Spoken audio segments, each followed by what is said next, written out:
New tonight, we uncover how the state missed the mark big time on a new tax of vacation home rentals in Rhode Island.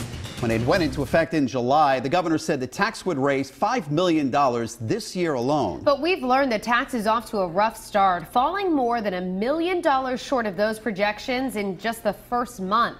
Steve Nielsen uncovered the shortfall. Only on Eyewitness News tonight, he goes to the state to see why the numbers are so far off. Governor Gina Raimondo wanted to jumpstart a new multi-million-dollar campaign to sell Rhode Island to the rest of the country, and she came up with a way to pay for it. But we uncovered after just 1 month, and already money's being shuffled around to make up for $1 million misstep in projections. A new makeover's coming to Rhode Island's tourism campaign, and one of the ways to pay for it is through tourists. This year, Governor Gina Raimondo's budget added a new tax to renters of vacation homes, totaling 8% in state and local fees. The pitch, the new tax would raise more than $5 million a year. Some of it would be set aside to pay for a new $5 million tourism campaign. We obtained the monthly projections for the new tax from the governor's office. This July, when it went into effect, the state projected $1,377,000 in revenue, tied for the most lucrative month of the year.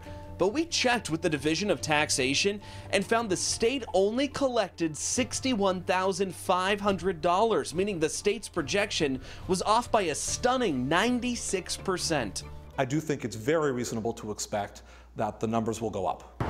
With a miss that big, I went to the State House, sitting down with Rhode Island Commerce Secretary Stephen Pryor to see what went wrong. You know, in the early going, people have to learn how the system works, what's the right way to file. Pryor blames the lack of revenue on that learning curve and a policy that allowed renters to avoid the new tax if they paid up front before the new fiscal year. Still, there's $1 million less in the bank to pay for things like Governor Raimondo's new tourism budget.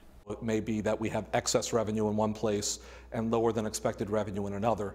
These things are worked out by our revenue and taxation experts. This is more than $1 million, though. This is not a small amount of money that you can change hands quickly. Not to diminish it, but in the scheme of the budget, it's not a lot of money. I mean, it certainly is. For you or me, it is a lot of money. In a tourism campaign, though, it's a lot of money. It's a $5 million tourism campaign. It doesn't work that way, it's though. 20% of it. It doesn't work that way, though. That's not the way an item is budgeted. And in fact, some of the revenues we're talking about go to the general fund rather than the tourism campaign per se.